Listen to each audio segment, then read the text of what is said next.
यो जिन्दगी खोइ के जिन्दगी।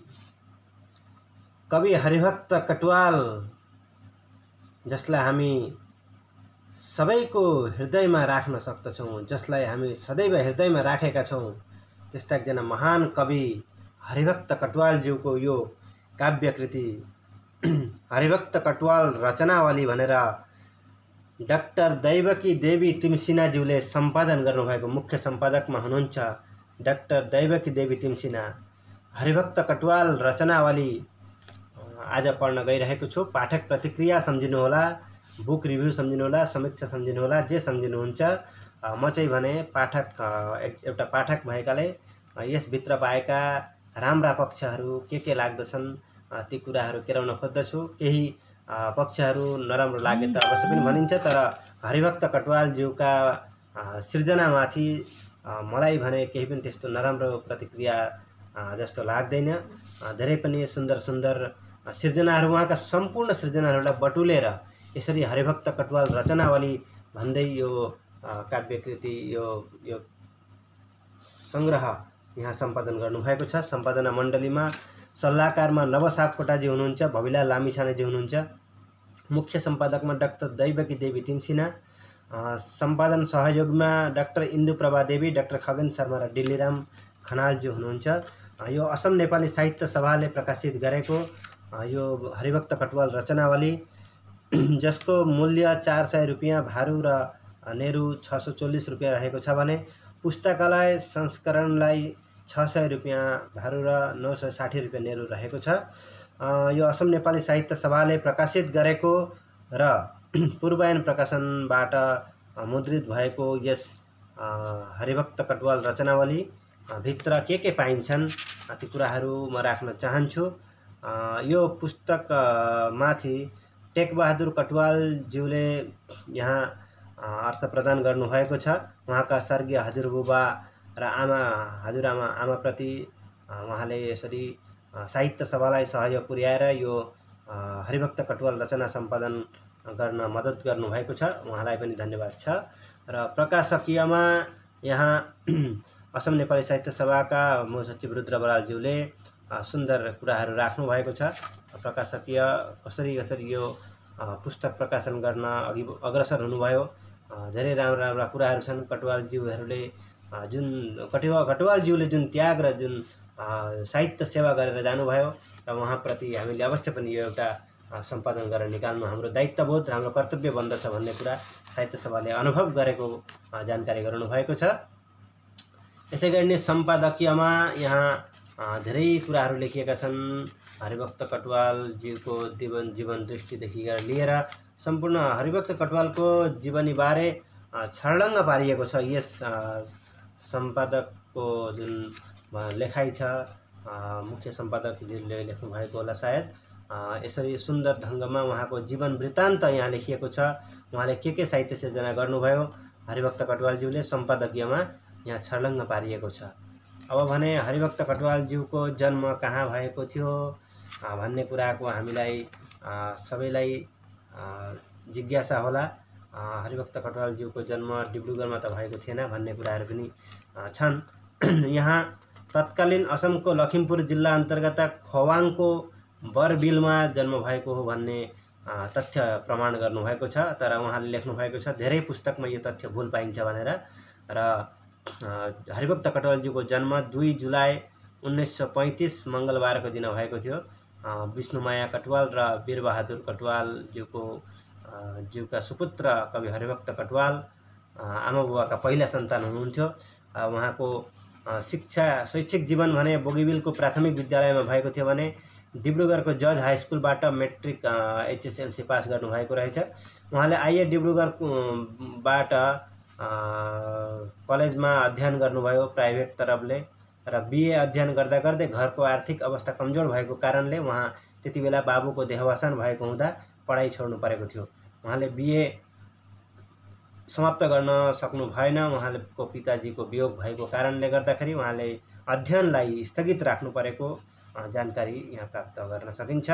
त्यसै गरी नै उहाँले आजीवन संलग्न हुनुभएको छ। पब्लिक हेल्थ इन्स्पेक्टर सन् 1956-57 तिर एलओसी, स्कुल शिक्षक, नेपाली शिक्षा प्रचार समिति मूल मन्त्री हुनुभएको थियो। सोशलिस्ट पार्टीमा संलग्नता हुनुहुन्थ्यो।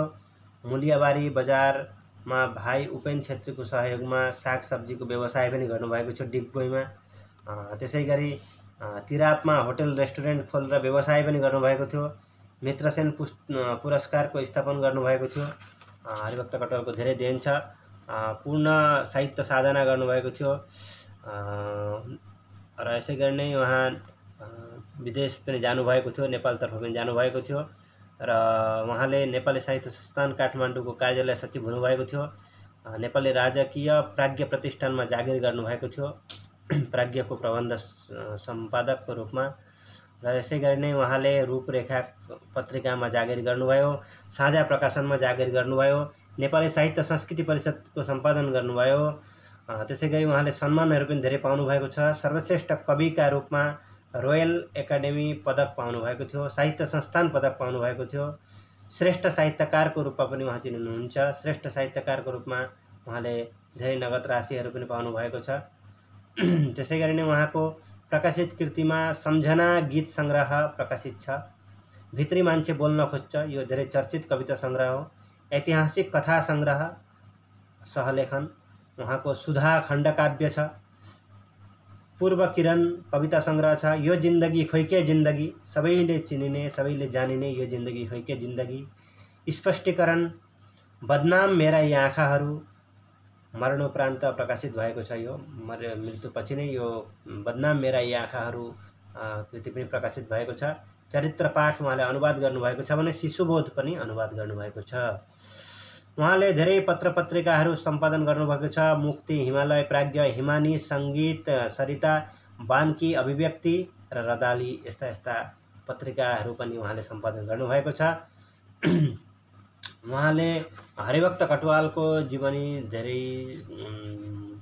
धेरैजनाले जान्नुहुन्छ भने पनि हरिभक्त कटुवालजीले सिर्जना गरेका सिर्जनाहरू हामीले कतिपय पाएका छौँ, कतिपय पाएका छैनौँ, कतिपय उपलब्ध थिए, कतिपय उपलब्ध थिएनन्। तर हरिभक्त कटुवाल रचनावली भन्ने जुन यो पुस्तक छ, धेरै मोटो आकारको, लामो, राम्रो ठुलो सजावटमा बनिएको यो एउटा पुस्तक छ हरिभक्त कटुवाल रचनावली र यो हजुरले लिएर अवश्य पनि पढ्नुहोला। यहाँ धेरै तथ्यहरू पाउनुहुन्छ, धेरै हरिभक्त कटुवालका सिर्जनाहरू पाउनुहुनेछ। उहाँले के सिर्जना गर्नुभयो ती सबै पाउन सक्नुहुनेछ। र यहाँ विषयक्रममा सम्झना गीत सङ्ग्रह छ, भित्री मान्छे बोल्न खोज्छ, सुधा, यो जिन्दगी खोइके जिन्दगी, बदनाम मेरा आँखाहरू। यसरी गरी नै उहाँको हरिभक्त कटुवालको जीवन वृत्तान्त पनि यहाँ पाइन्छ। र सम्झना गीत सङ्ग्रहमा के पाइन्छन् होला त्यो कुराहरू पनि भन्नेछु। मेरो भन्नुपर्ने भनेर हरिभक्त कटुवालले सन् 1960 मा 15 मईको दिन उहाँले लेख्नु भएको छ। उहाँको भनाइ पनि म राख्न चाहन्छु। मेरो भन्नुपर्ने केही पनि छैन, विशेषतः लौ गीत लेखिदिनुहोस् न मास्टरजी भन्ने आग्रह टार्न नसकी थुपारेका कतिपय शब्दहरू संयोजन मात्र गरेका हुने गीतहरू। एउटा कुरा चाहिँ भने झैँ लाग्यो, असमिया भाषाकै माध्यमबाट शिक्षा प्राप्त गरेको हुँ। 10औं कक्षामा पढ्दा गुवाहाटी विश्वविद्यालयको मेट्रिकुलेसन आसामिज पोलिटिक्स सेलेक्सनमा सङ्गृहीत कवि श्री दुर्गेश्वर शर्माज्यूको धुलिकनामय कविताले मेरो हृदय ठुलो स्थान ओगटेको छ। उहाँको हृदयमा धुलिकनामय भन्ने जुन कविता हामीले पनि पढेका थियौँ, मै धुलिकनामय भन्ने, र यो कविताले उहाँको मनमा प्रभाव पारेको कुरा बताउनु भएको छ। त्यस कविता कृतिबाट नै उहाँले कविता सिर्जना गर्नुभएको रहेछ र त्यसै कारण उहाँले धुलिकनामयलाई सहस्त्र धुलाको म एउटा बिन्दु भन्ने जुन कविता सिर्जना गर्नुभएको छ।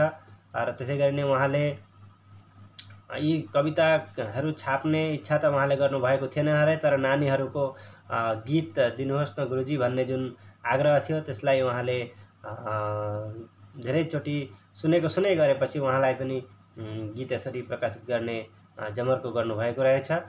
फेरि पनि यी गीतहरूलाई गुवाहाटी अनातार केन्द्र रेडियो स्टेसनमा पवित्र शर्माज्यूले गाउनु भएको छ र यसै गरी नै नृत्य गर्न पनि रत्ना र पारोलाई सम्झिनु भएको छ उहाँले। प्रेरणादाता अग्नि जितु र एल राणालाई पनि उहाँले धन्यवाद दिनुभएको छ। र यसै गरी नै यो पुस्तकलाई जतिले पनि पढ्नुहुन्छ, यो कृतिलाई जतिले पनि पढ्नुहुन्छ, हजुरले अवश्य पनि जानकारी पाउनुहुनेछ। उहाँको वन्दना भन्ने एउटा गीत छ, म त्यो केही प्रयास गर्दछु। स्वर भने हजुरले नहेर्नु होला, यसमा भएका शब्दहरूलाई हेरिदिनु होला।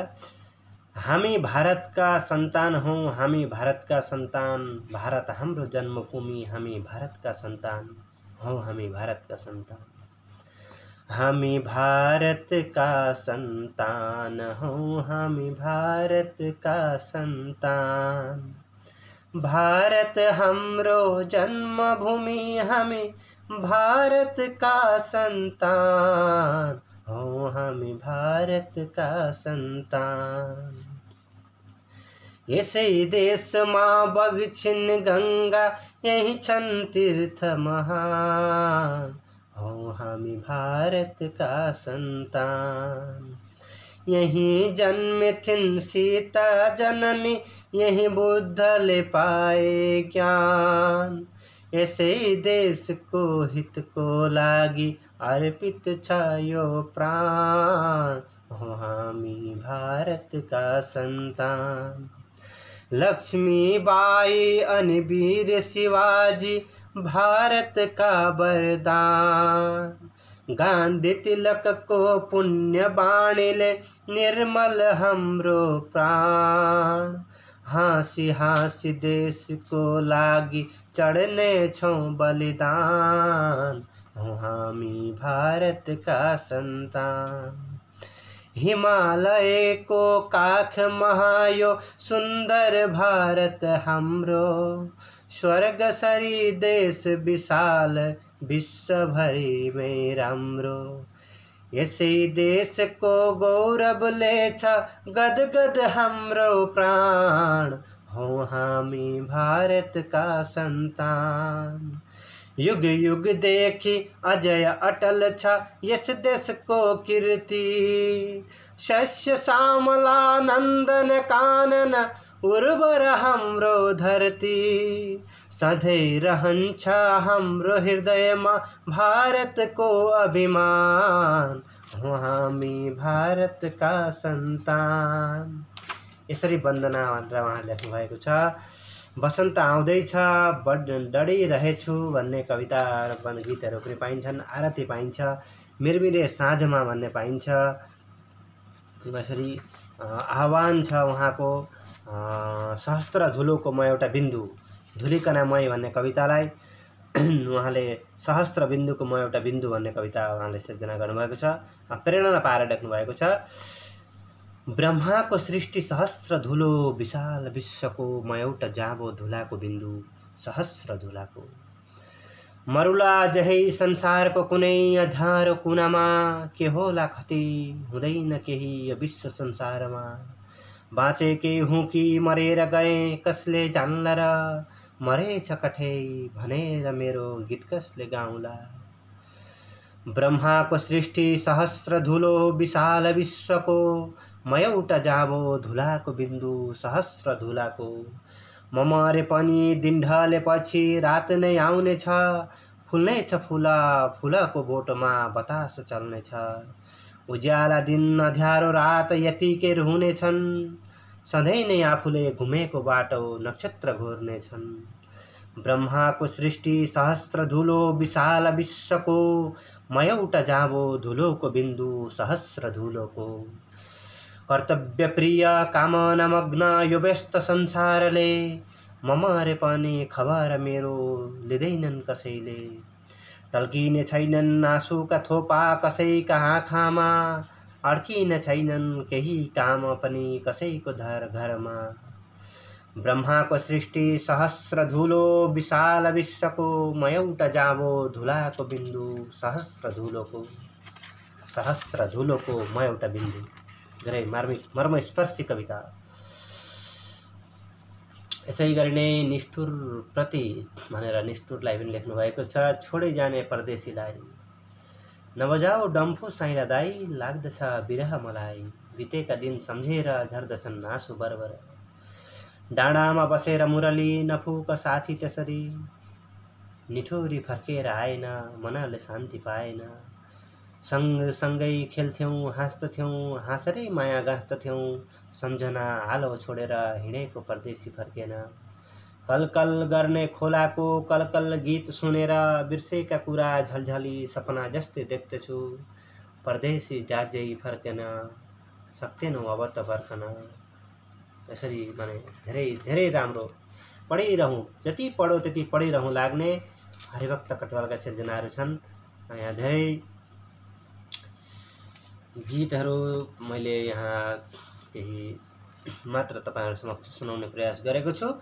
भित्री मान्छे बोल्न खोज्छ जुन कविता संग्रह छ, यो कविता संग्रहमा पनि उहाँले दुई कुरा राख्नु भएको छ र त्यसैगरी नै भित्री मान्छे बोल्न खोज्छमा म मानिस हुँ भन्ने कविता छ।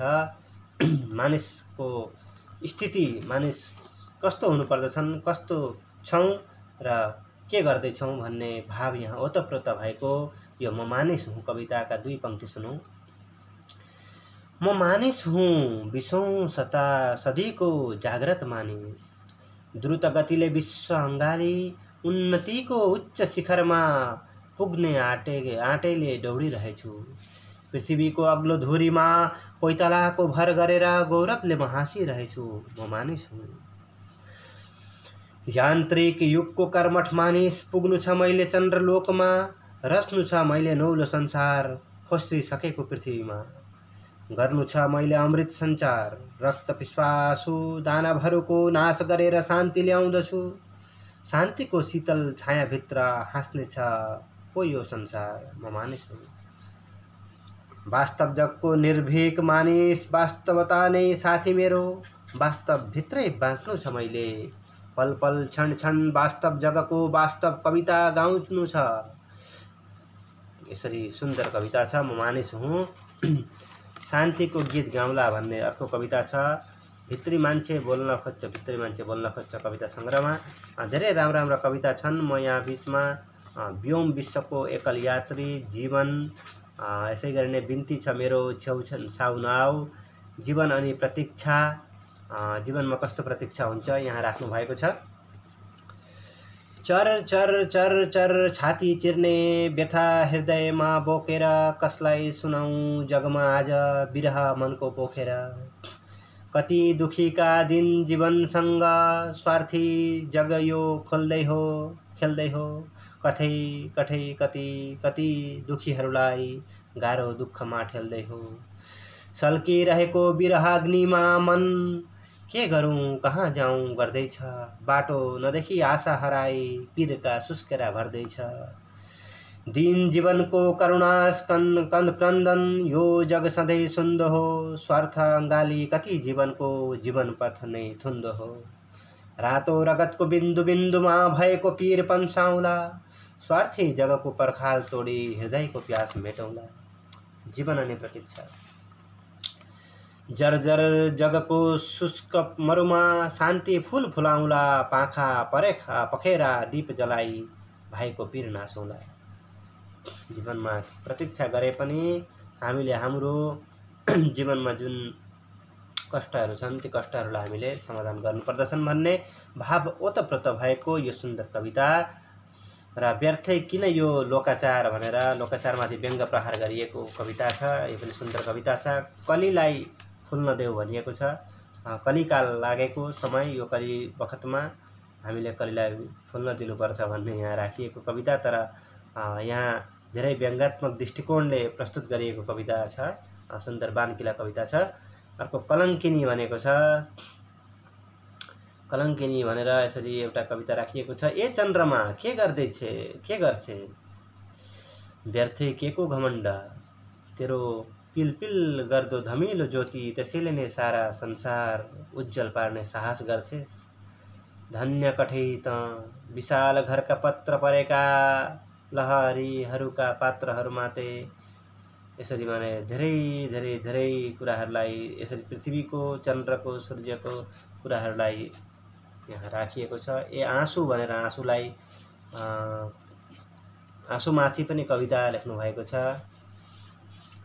आँसु कहिले हाँसोका आँसु आउँछन्, कहिले दुःखका आँसु आउँछन्, कहिले पीर वेदनाका आँसु आउँछन्, कहिले कसैलाई दुःख दिएर आफूले आँसु आउँछन्, कहिले कसैलाई दुःख दिन नपाउँदा आँसु आउँछन्। यस्ता कुराहरू हाम्रो जीवनका कालहरूमा बालक यौवनदेखि लिएर सबै कालहरूमा हामी सबैका आँसु नेत्रबाट आँसु झर्दछन्, अश्रुजल वर्षिन्छन्। कहिले जीवनसाथी छुट्टिने बेलामा, कहिले विदाईको बेलामा, कहिले कसै मित्रहरूसँग विदाईको बेलामा, कहिले कुन समयमा, कहिले कता आँसु त बगिरहेका हुन्छन्। कहिले भिखारीका आँसु बगेका हुन्छन्, कहिले धनी मानीका आँसु बगेका हुन्छन् र कहिले कतै नारी अबला नारीका आँसु बगेका हुन्छन्। कहिले कसका, कहिले कङ्गालीका, कहिले अमीरका, कहिले धनी, कहिले गरिब, कहिले दुखी, कहिले निर्दयी, कहिले दयावान, सबैका नै आँसु त बग्दछन्। ती नुनैलो आँसु अमृत जस्तो बग्दछन् र विश्व नै पर किन नहोस्, तर कसैको आँसुले साथ छोडेका छैनन् भन्ने कुरा राखेको छ। सुन्दर कविता। अब हेर्न खोज्छौ भनेर यसरी प्रश्न सोधेर कविता राखिएको छ।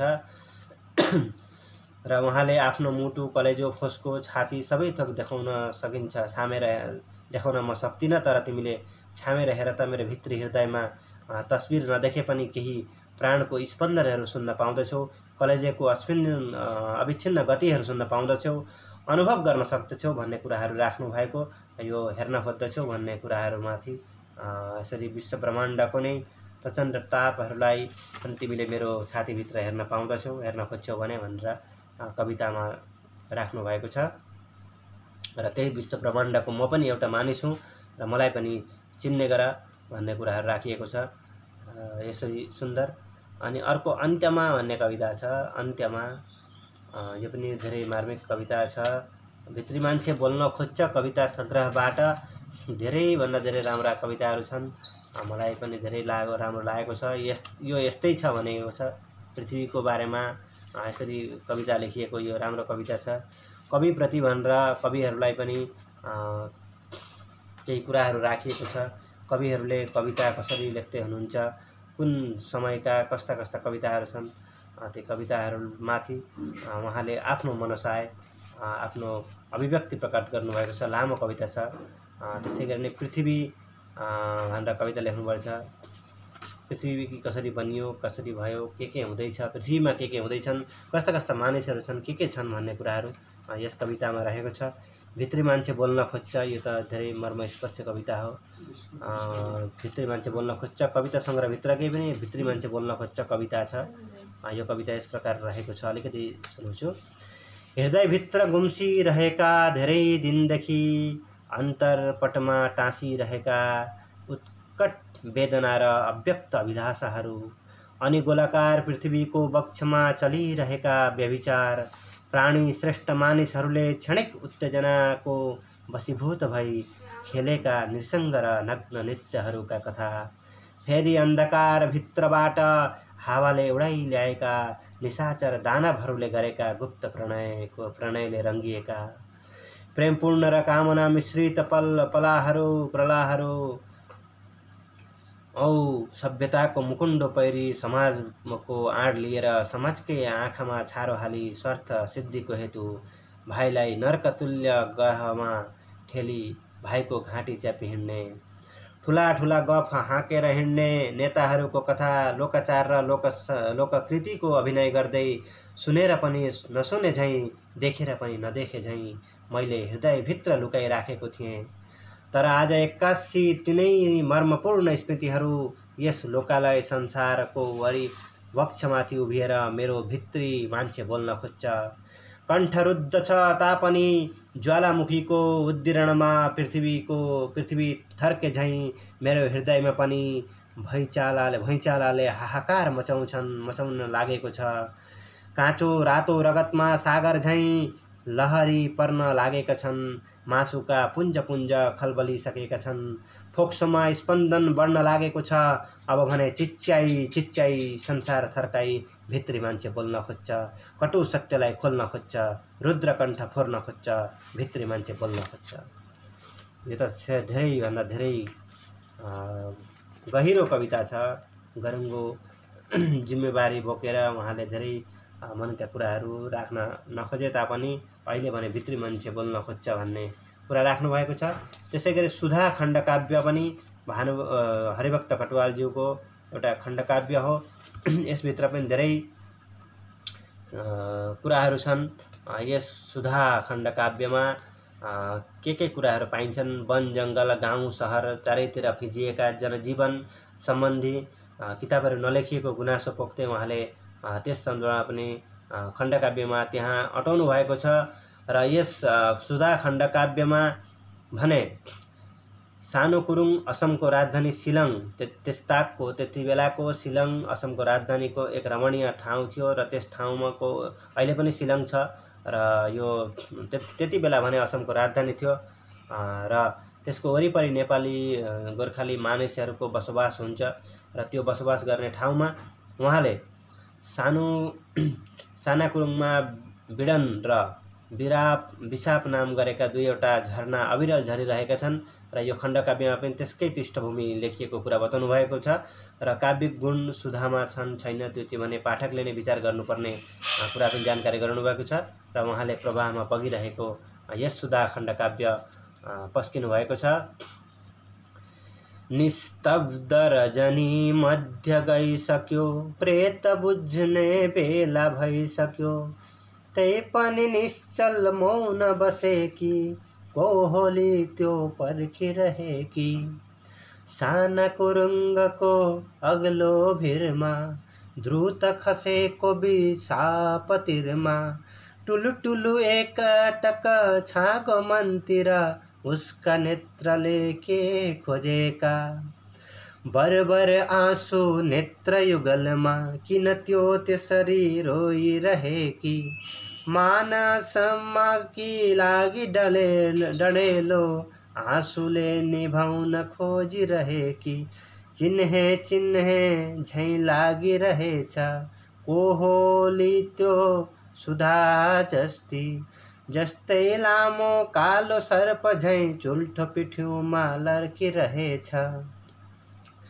गोरो वर्ण शीतल सुडुल कम्मर झिनो चिउँडो गोला, मृगका जस्ता चञ्चल आँखा थिए सुधाका। तर आज उसले उल्टा भित्र के हाली छ। 7 महिना मात्र त गए त्यस दिन सुधा सन्ध्या समयमा, एक युवकलाई साथ लिएर सानो कुरुङमा आएकी थिई। त्यस बेला त पोल्ट उसको सलक्क नै थियो, आज के हो यो भयावह यो मध्यरातमा, किन यहाँ ऊ बसिरहेकी। कि आज जीवनको पीर पखाल्न छागो सँगसँगै बग्न हिँडेकी। हो मध्यरातमा सुना कुरुङको अग्लो भिरमा विषपतिरमा, बसिरहेकी नै थिई उही सुधा जो सानो कुरुङतिर प्राय आउँथी, हाँस्थी खेल्थी। ये आफ्नै सुरमा कहिले गुनगुन गीत गाउँथी, उही सुधा हो जसको स्नेहमा अल्झिएकी थिइन् वृद्धा विधवा आमा सुधाकी। हो त्यही सुधा हो उसको बाबु, 15 वर्ष अघि विश्वको दोस्रो महासमरमा सदाकालका लागि बिलायो, उही सुधा हो जसको जीवन सम्बल आज आमा बाहेक केही छैन अरू। सुख दुःखमा हाँस्ने रुने उही सुधा हो जसलाई प्रणयले हाँस्न दिएन, जसलाई जगले बाँच्न दिएन।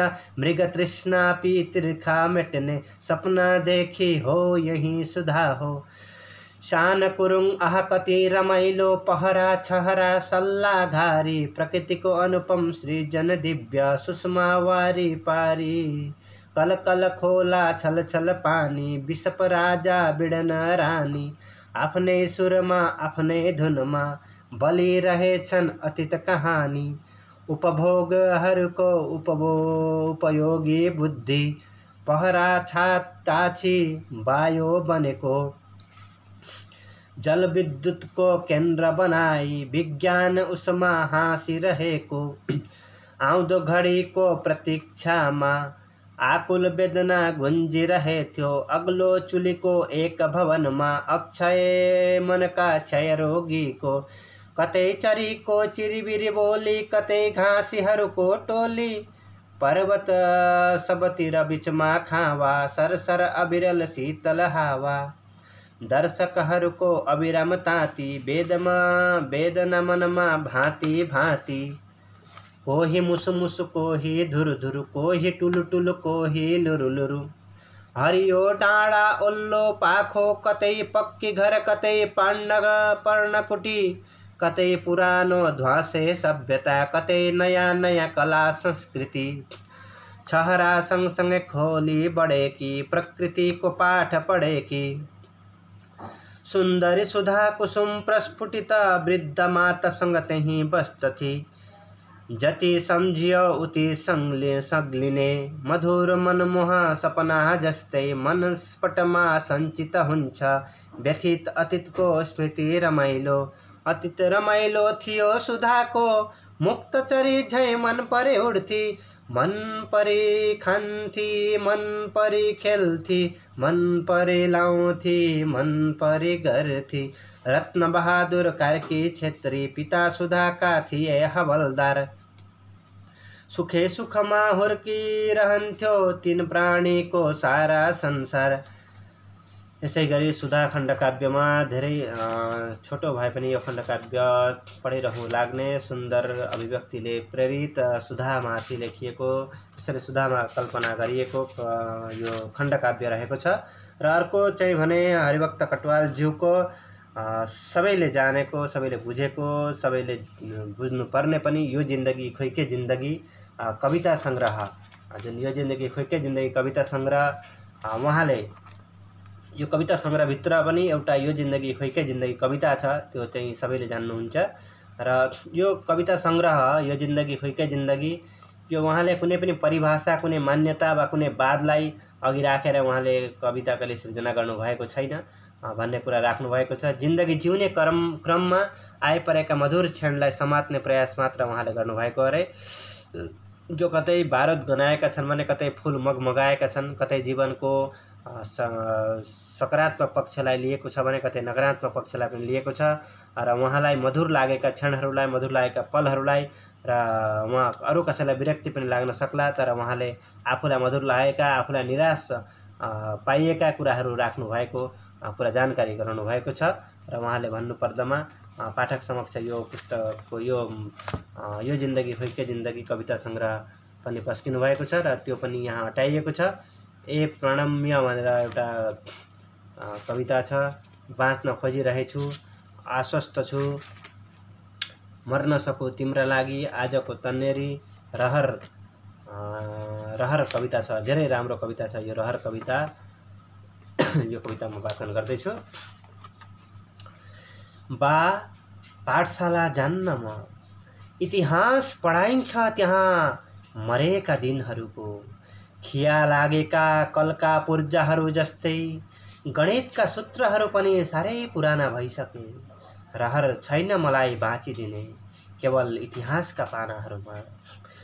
मैले त बाँच्नुपर्छ आउने दिनहरूमा, इतिहासको गतिलाई उछिनेर, इतिहास भन्दा बढी अरू केही भएर। त्यसैले बा पाठशाला जान्न म, इतिहास पढाइन्छ त्यहाँ मरेका दिनहरूको। फ्रेम हालेर राख्ने आदर्श भन्दा भोग्न सकिने आदर्श मलाई राम्रो लाग्छ। बनिसकेको बाटोमा हिँड्नुभन्दा बाटो बनाउँदै हिँड्न रहर लाग्छ। इतिहासका ठेली होइन, एउटा कोदालो चाहिन्छ मेरा पाखुरालाई। योजनाले होइन, पैतलाले नाप्नु छ मैले प्रत्येक अग्ला टाकुरालाई। र गर्नु छ भुक्तान जम्मे धरतीले बोकाएका ऋणहरूको। बा पाठशाला जान्न म, इतिहास पढाइन्छ त्यहाँ मरेका दिनहरूको। यो शिक्षा प्रणालीमाथि एकदमै कठोर भएर यो कविता सृजना गरिएको छ। र जहाँ जुन शिक्षा प्रणालीमा मरेका दिनहरूको कसले के गरेर गए, कसले के गरिसकेका छन्, ती कुराहरू मात्र पढाइन्छ। जहाँ आउने दिनमा मैले के गर्नुपर्दछ भन्ने शिक्षा प्रणालीमा आएको छैन। र यो चाहिँ अत्यन्त सारगर्भित कुरा हो। वर्तमान समयमा पनि यो रहर कविताले धेरै भन्दा धेरै मर्म वेदना यहाँ दिएको छ। यो कवितालाई अरू भाषामा पनि नेपाली भाषा बाहेक अरू भाषामा पनि असमिया, हिन्दी, अङ्ग्रेजी, बडो अरू पनि जति पनि विश्वका जति पनि भाषाहरू छन् ती भाषाहरूमा यो कविता रहर कविता अनुवाद गर्नुपर्ने जस्तो लागेको छ। किनभने यो कविता धेरै मर्म वेदना दिएको छ, धेरै एकदमै यो कविताले मन छोएको छ। किनभने वर्तमान समयमा हामीलाई इतिहास कुन पढाइन्छ, जुन मरेका दिनहरूको मात्र इतिहास पढाइने गरिन्छ र आउने दिनमा हामीले गर्नुपर्ने के हो त्यो कुराहरूलाई चाहिँ नि भने पढाउनु पर्दछन् भन्ने पनि अभिप्राय यहाँ झल्किएको छ। सुन्दर कविता छ। भोलिको नेपाल हुस हुसीभित्र डुबेको एउटा बिहान तानसेन भनेर लेख्नु भएको छ। भ्रमर कोपिलो भनेर पनि कविता छ। माछा म कवि भन्ने कविता छ। आफ्नो केही साख छैन, बिदाको दिन मुक्ति किन म अल्झिरहन्छु, कसरी भनौँ म बाँचेँ, उज्यालो म कहाँ पाउँला, रातको घेरामा एक्लै म, अरू कसैको वेदना आत्मसात गरेर। यसरी भारत पाकिस्तान युद्धमा पनि उहाँले युद्धको दर्शन यहाँ पेश गर्नुभएको छ नेपाली युवतीहरूको नाउँमा। प्रतिबन्ध आफ्नै आँखाहरूमाथि भनेर लेख्नुभएको छ। दाई कविता, खोइ कविता, यसरी कविताहरू लेख्नुभएको छ। यसबेला तिनलाई फर्क भनिदिए हुन्छ, यस्तो कविता पनि आएको छ। मैले खोजेको त्यही हो भन्ने कविता छ भने तिमी फुलहरूमा किन हाँसिदियौ भन्ने कविता पनि छ। अब म एउटा मुक्तक हरिभक्त कटुवालज्यूले सृजना गर्नुभएको एउटा मुक्तक म वाचन गर्दैछु। यो मुक्तक यो जीवन भन्ने मुक्तक छ। कतै जुवाडेले कौडी खेलाउँदै हेरेको एउटा छोक जस्तो, कतै भर्खरै बसन्तले छोडेर गएको उदास रुख जस्तो। कतै जुवाडेले कौडी खेलाउँदै हेरेको एउटा छोक जस्तो, कतै भर्खरै बसन्तले छोडेर गएको उदास रुख जस्तो। यस्तो लागिरहेछ आफैलाई यो जीवन अचेल, यस्तो लागिरहेछ आफैलाई यो जीवन अचेल। कतै जुवाडेले कौडी खेलाउँदै हेरेको एउटा छोक जस्तो, कतै भर्खरै बसन्तले छोडेर गएको रुख जस्तो। यस्तो लागिरहेछ आफैलाई यो जीवन अचेल, अन्तिम पातो पनि चेतिएको ठुटो चेकबुक जस्तो। यसरी मुक्तक पनि सिर्जना गर्नुहुन्छ हरिभक्त कटुवालज्यूले। सुन्दर मुक्तक सिर्जना गर्नुभएको छ। उहाँले टुक्रे कविताहरू मुक्तक यसरी सिर्जना गर्नुभएको छ। रक्सीमाथि पनि उहाँले कविता लेख्नु भएको छ। यो पनि मन छुने कविता छ। सपना बोकेर आइदिने रातहरूलाई एउटा सलाम, सपना खोसेर लैजाने प्रभातहरूलाई पनि एउटा सलाम। सजिलैसँग जिउने एउटा मिठो निहुँ पाएको छु, रक्सी बनाइदिने पहिलो स्रष्टलाहरूको सलाम। तर रक्सीले के गर्दछ भन्ने कुराहरू, रक्सीले कस्तोसम्म बनाउन सक्दछ भन्ने कुराहरू उहाँले आफ्नो अनुभव यहाँ पोख्नु भएको छ। अर्को एउटा टुक्रा छ। म आफ्नै बाटो हिँडिरहेको हुन्छु, तर खुट्टा अन्तै कतै गइदिएको हुन्छ। म तिमीलाई नै सम्झिरहेको हुन्छु, तर अर्कै कसैले मलाई तानिरहेको हुन्छ। म आफ्नै बाटो हिँडिरहेको हुन्छु, तर खुट्टा अन्तै कतै गइरहेको हुन्छ। म तिमीलाई नै सम्झिरहेको हुन्छु, तर अर्कैले कसैले मलाई तानिरहेको हुन्छ। विश्वास गर, विश्वास गर, म कायल छु तिम्रो मुस्कान जस्तै यो रक्सीसित। कहिले मैले उसलाई खाइरहेको हुन्छु, कहिले उसले मलाई खाइरहेको हुन्छ। पक्कै पनि यसले पनि यस्तो गहिरो दृष्टिकोण दिएको छ जे रक्सीलाई कहिले मैले खाइरहेको हुन्छु भने कहिले रक्सीले मलाई खाइरहेको हुन्छ। त्यसैले गर्दाखेरि यो रक्सीसँग हामी सावधान हुनुपर्ने कुरा उहाँले बताउनु भएको छ। र यसैले यो जिन्दगी खोइकै जिन्दगी यो प्रवासबाट लेखिएको कविता छ। यो सुन्दर कविता छ, तपाईहरुले सबैले जान्नुहुन्छ। यो जिन्दगी खोइके जिन्दगी, भित्र भित्रै खोक्रिएर बाहिर बाँचेको, एटमको त्रासले चुसेको, समस्याको भूतले सताएको यो जिन्दगी खोइके जिन्दगी। बन्दुकको नालमा टाउको राखेर निदाउनु पर्छ यहाँ, खुकुरीको धारमा पाइला टेकेर जिउनु पर्छ यहाँ।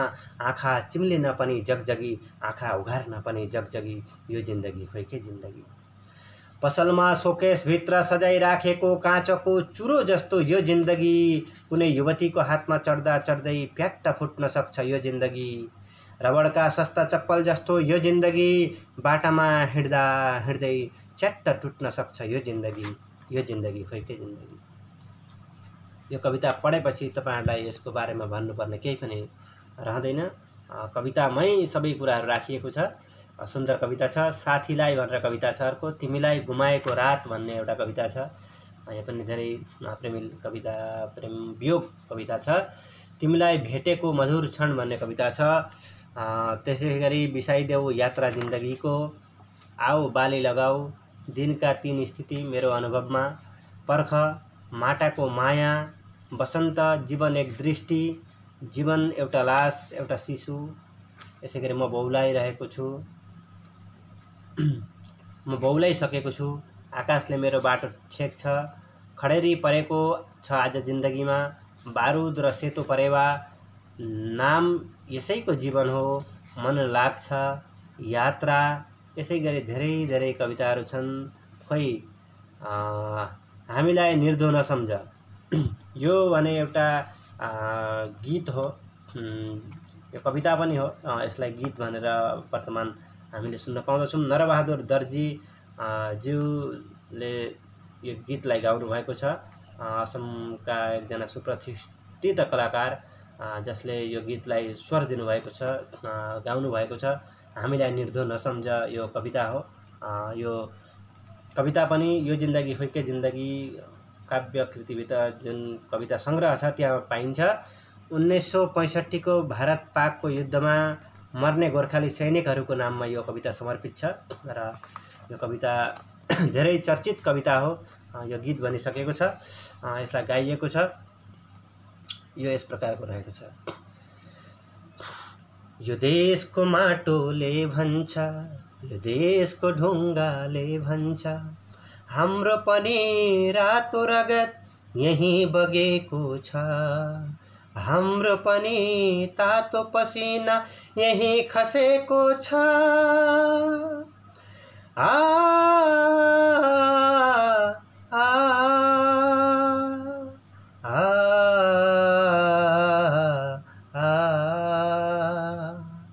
यो देशको माटोले भन्छ, यो देशको ढुङ्गाले भन्छ,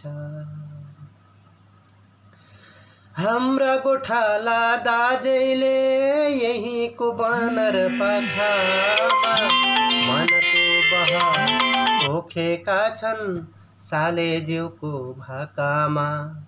हाम्री खेतल्नी दिदीले छातीको माया सिंचेर यहीको खेत रोपेकी छन् भोकर तिर्खा बिर्सेर। पहाड पर्वत त्यही भन्छन्, खोला र नाला त्यही भन्छन्, हाम्रो पनि रातो रगत यही बगेको छ, हाम्रो पनि तातो पसिना यही खसेको छ।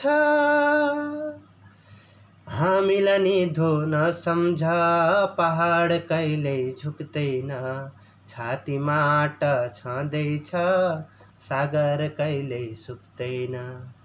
देशको लागि मरेको जुन र घाम साक्षी छन्, हामीले के पो गरेनौं, के पो अझ गर्न बाँकी छ।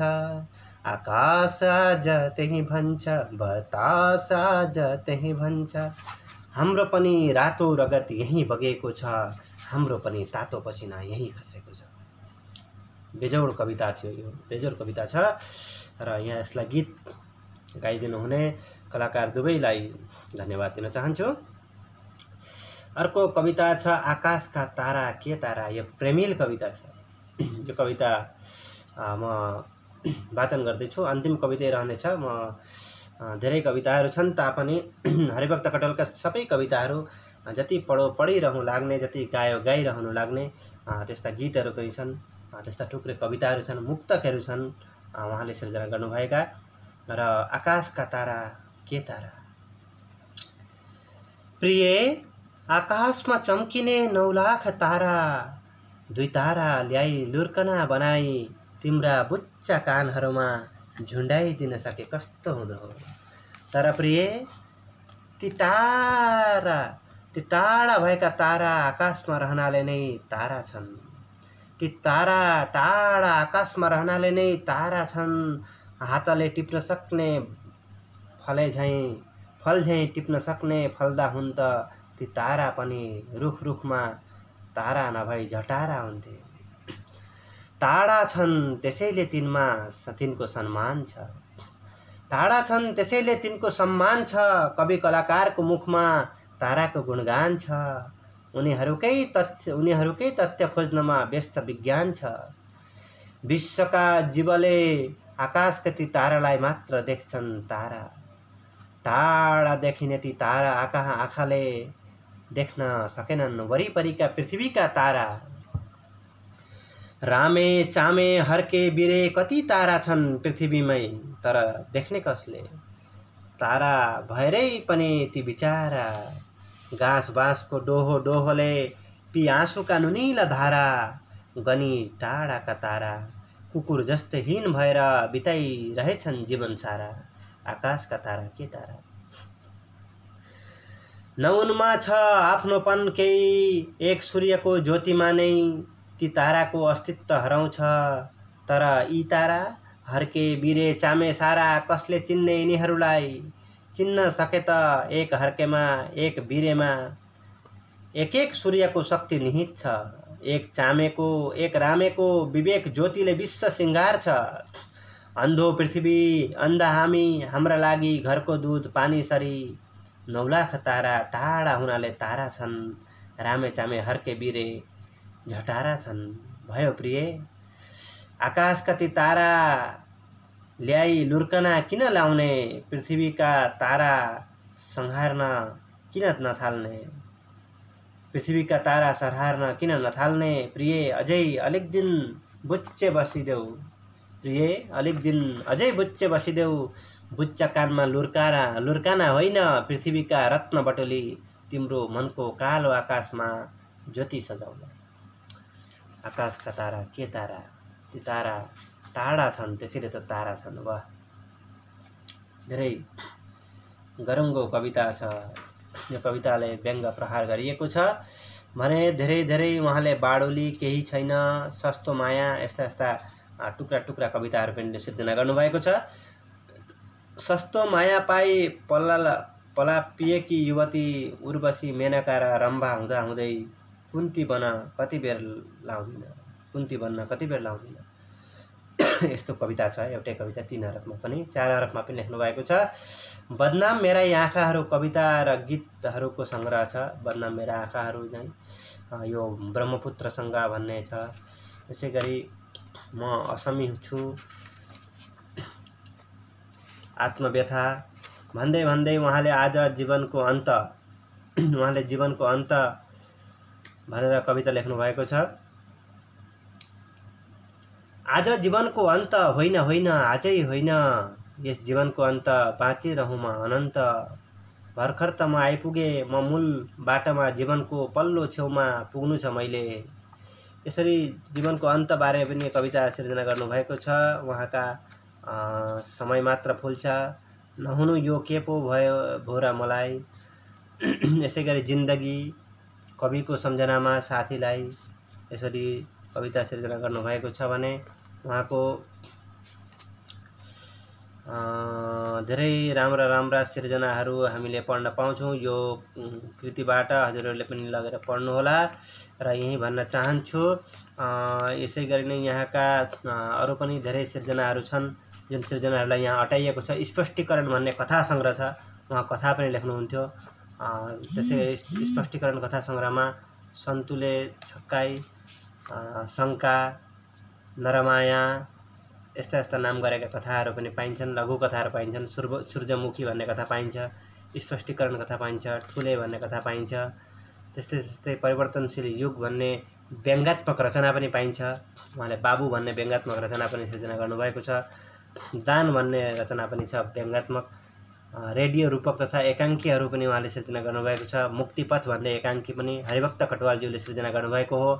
युगको हाँक भन्ने एकाङ्की नाटक पनि उहाँले सिर्जना गर्नुभएको छ। ढुङ्गाको मान्छे भन्ने एकाङ्की छ उहाँको। बाल एकाङ्की पनि सिर्जना गर्नुभएको छ। बाल दिवस भन्ने बाल एकाङ्की पनि छ। त्यसै गरी नै असङ्कलित बालकथा र बालगीतहरू पनि छन्।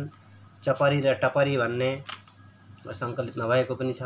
पुतली रानी एउटा बालगीत सुनौँ। ए पुतली रानी फेर उडिरहन्छौ, कस्तो तिम्रो बानी ए पुतली रानी। तिम्रो चञ्चल चाल रमाइलो, रङ्गत तिम्रो रातो निलो, कहिले उड्छौ माथि माथि हावा सँगसँगै नाची नाची, तिमी सुन्दरताकी खानी ए पुतली रानी। फुलहरूमा फिर गर्दै बस्थ्यौ आई, पिरती छर्दै अमृत झैँ रस पुछ्दै हरदम, सङ्कोच केही मान्दिनौ एकदम, चञ्चल छ तिम्रो मनमानी ए पुतली रानी। यो बालगीत रहेको छ। यसै गरी नै उहाँ बालगीत पनि सिर्जना गर्नुहुन्छ। समालोचना र निबन्धहरू पनि उहाँले सिर्जना गर्नुभएको छ। र उहाँले हरिभक्त कटुवालज्यूले उसैको लागिमा एक दृष्टि भनेर समालोचना पनि सिर्जना गर्नुभएको छ। असङ्कलित निबन्ध पनि छन्। अनाम गोर्खाली सैनिकको चिहानमा एउटा बिहान, नेपाली संस्कृति र आसामका नेपाली, एक टुक्रा बानकिलो विचार, नेपाली साहित्यका आदिकवि भानुभक्त आचार्य, यस्ता निबन्धहरू पनि समालोचना गर्नुभएको छ। निबन्ध पनि लेख्नुभएको छ। सोचाइ अहिलेको भनेर पनि लेख्नुभएको छ। 2 शब्द भनेर हरिभक्त कटुवालज्यूले लेख्नुभएको छ। र उहाँका धेरै कविता, गीत, नित्य, निबन्ध, समालोचना, बालगीत यस्ता चिजहरू पाइन्छन्। अप्रकाशित कविता, गीतहरू पनि छन्। मैले कसको के बिगारेँ भन्ने अप्रकाशित कविता छ, उहाँले सिर्जना गर्नुभएको छ। अहिले प्रकाशित भइसक्यो बारो। बाँच्न मलाई अवसर दे भनेर लेख्नुभएको छ। तिमीले सुन्यौ भने के गर्यौली, शशीसँग भनेर लेख्नुभएको छ। म कस्तो कविता लेखौँ, कविता आह्वान, बाख्राकोटमा आइपुगेपछि यो बाख्राकोटको कहानी लेख्नुभएको छ यो कविता मार्फत। र के सक्थेँ भनेर लेख्नुभएको छ। गीत लेख्नुभएको छ धेरै। असमको जातीय सङ्गीत लक्ष्मीनाथ बेजबरुवाले जुन असमियाको मूल लेख्नुभएको थियो, त्यसबाट हरिभक्त कटुवालज्यूले नेपालीमा उल्था गर्नुभएको छ, अनुवाद गर्नुभएको छ। ए मेरो आफन्त देश, ए मेरो रमाइलो देश, धपक्कै बलेको लचक्कै फलेको, साह्रै नै मायालु देश। ए मेरो सुरिलो बार, असमको प्यारो बार, संसारमा कहीँ खोजेर पाइन्छ, आन्जनमा फिजाउँ हार। ए मेरो जन्मेको देश, असमी आमाको भेष, म हेर्छु अझै मुहार तिम्रो, भएन तिर्सना शेष। यो असमको जातीय सङ्गीतलाई उहाँले उल्था गर्नुभयो हरिभक्त कटुवालज्यूले। लक्ष्मीप्रसाद देवकोटाज्यूले सिर्जना गर्नुभएको थियो यो असमको जातीय सङ्गीत, जसलाई मैले केही गाउने प्रयास गरेँ। हरिभक्त कटुवालज्यूले असमिया कविताहरू पनि सिर्जना गर्नुभएको छ। उज्यालो राम्रो लाग्छ, पोहर भाल लागे भन्ने कविता लेख्नुभएको छ।